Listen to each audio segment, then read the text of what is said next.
안녕하세요. 신명진 목사입니다. 날마다 말씀과 함께 오늘 우리에게 주시는 하나님 말씀은 레위기 7장입니다. 레위기서에는 하나님께서 모세를 통해 이스라엘 백성들에게 명령하신 율법이 기록되어 있습니다. 그 중에서 1장부터 7장까지는 제사, 즉 하나님과 어떻게 관계 맺는지에 대한 내용입니다. 레위기 1장부터 5장까지 번제, 소제, 화목제, 속죄제, 속건제와 같은 5가지 제사에 대해 설명하고 있는데 6장부터 7장에 또다시 5대 제사에 대한 설명이 반복됩니다. 오늘 본문은 화목제사에 대해서 언급합니다. 화목제사는 레위기 3장에서 이미 한번 다루었던 제사입니다. 3장에서는 하나님께 화목제로 드리는 제물에 대한 설명이 기록되어 있습니다. 하나님께 드려지는 이 화목제물의 특징은 제물의 암수 구분이 없다는 것이고 짐승의 콩팥과 내장에 끼인 기름과 짐승의 피는 태워서 하나님께 드렸습니다. 고기는 제사장의 몫이 있었고 제물을 드리는 사람의 몫이 가장 많았습니다. 화목제사를 드리는 날은 모두가 함께 고기를 먹는 잔칫날이었기 때문에 분위기도 엄숙하기보다는 매우 흥겨운 제사였습니다. 화목제의 목적은 하나님께서 백성들에게 고기를 먹게 하는 데에 있습니다. 7장에서는 화목제사의 독특성을 강조하고 있는데 그것은 고기를 제사 드린 당일에 다 먹어야 한다는 점입니다.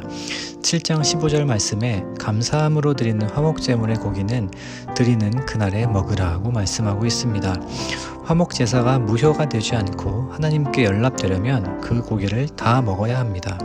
만일 고기가 남으면 그 제사는 하나님께 기쁘게 받아들여지지 않고 드린 자에게도 예물답게 되지 못하고 도리어 가증한 것이 되며 죄를 짊어지게 된다고 경고하고 있습니다. 사랑하는 신소교회 성도 여러분, 만약 어떤 사람이 소를 한 마리 잡아서 하나님께 감사함으로 화목 제물로 바쳤을 때 남는 고기의 양이 어느 정도 되는지 아십니까? 짐승의 크기에 따라 다르겠지만 대략 1200근에서 1500근 정도 나온다고 합니다. 이 많은 양의 고기는 한두 사람이 다 먹을 수가 없습니다. 아무리 대가족이라고 해도 한두 가정이 해결할 수 있는 양이 아닙니다. 마을 사람 전체가 와서 함께 먹어야 다 먹을 수 있을 것입니다. 냉장고가 없어서 보관을 할 수도 없었습니다. 그렇다면 하나님께서는 왜 화목제사를 이렇게 제정하셨을까요? 그것은 화목제사를 통해 하나님께 감사드릴 뿐만 아니라 한 공동체 전체가 함께 고기를 나눠 먹으며 이웃들과 화목을 도모하라고 그렇게 하신 것입니다. 그런데 그 공동체의 구성원 가운데에는 제물을 드린 사람과 관계가 껄끄럽거나 미워하거나 원수된 사람도 있을 것입니다. 하지만 화목제사가 유효하려면 그 많은 고기를 다 먹어야만 합니다.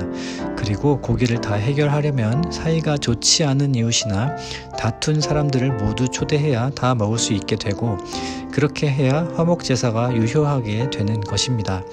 이 제사가 유효하게 되기 위해서 제물을 드린 사람은 아마도 평소 사이가 좋지 않았거나 관계가 깨어진 사람을 찾아가서 제발 와서 고기 좀 먹어달라고 사정을 했을지 모릅니다. 그럼 상대방은 고기 앞에서 못 이기는 적초대에 응하며 가족들을 모두 데리고 식탁에 앉아 음식을 함께 나누었습니다. 초대하는 자와 초대에 응하는 자 모두 하나님 앞에서 그리고 고기 앞에서 자존심을 버림으로써 관계를 회복할 수 있었습니다. 제사는 하나님께 드리는 것, 하나님과의 관계임에도 불구하고 이웃과의 관계가 밀접하게 연결이 되어 있습니다. 누군가가 모든 관계는 삼각관계라고 이야기했는데 그것은 다름 아닌 나와 하나님과 이웃의 관계를 일컫는 말입니다. 만약에 내가 내 이웃을 미워하면 하나님과의 관계에도 어려움이 생깁니다. 이웃을 사랑하라는 하나님의 명령을 어기게 되는 것이 되기 때문입니다. 물론 함께 지내다 보면 다툴 일이 생기지만 그때마다 서로 사랑하고 용납함으로 관계를 회복하면 그것이 바로 하나님께서 기뻐하시는 제사입니다.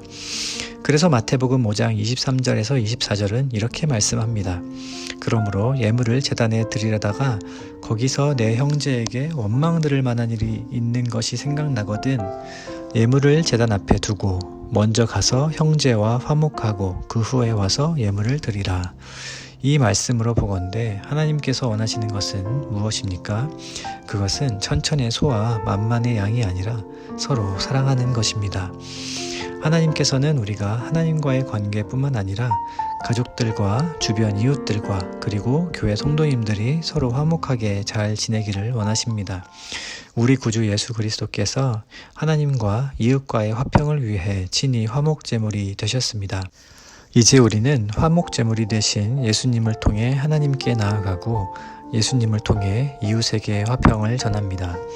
우리 주님께서 보여주신 사랑과 겸손으로 서로의 발을 씻기고 허다한 죄를 덮어줌으로써 나와 하나님과 이웃들과의 삼각관계가 용서와 은혜와 기쁨으로 가득한 복된 날이 되시기를 주님의 이름으로 축복합니다. 함께 기도드리겠습니다. 살아계신 하나님 아버지, 저희를 하나님의 백성으로 삼아주시고 제사를 통해 하나님께 나아갈 수 있는 길을 열어주심에 감사드립니다. 하나님과 원수되었던 우리가 화목제물이 되신 예수 그리스도를 말미암아 하나님과 화목하게 되었으니 하나님과의 관계가 화목해 된 것 같이 이웃과의 관계도 화목하게 하옵소서. 살아가는 동안 원수들이 많아지는 것이 아니라 살아가면 살아갈수록 친구가 많아지게 하시고 하나님의 위로와 사랑과 평화를 나누는 시은소 공동체가 되도록 도와주옵소서. 이 새벽에 많은 기도의 제목들과 절실한 마음들이 있습니다. 하나님께서 오늘 이 자리에서 우리의 기도에 응답해 주시고 하나님께서 주시는 확신과 믿음으로 채워지게 하옵소서. 새로운 살 길이신 예수 그리스도의 이름으로 기도드립니다. 아멘.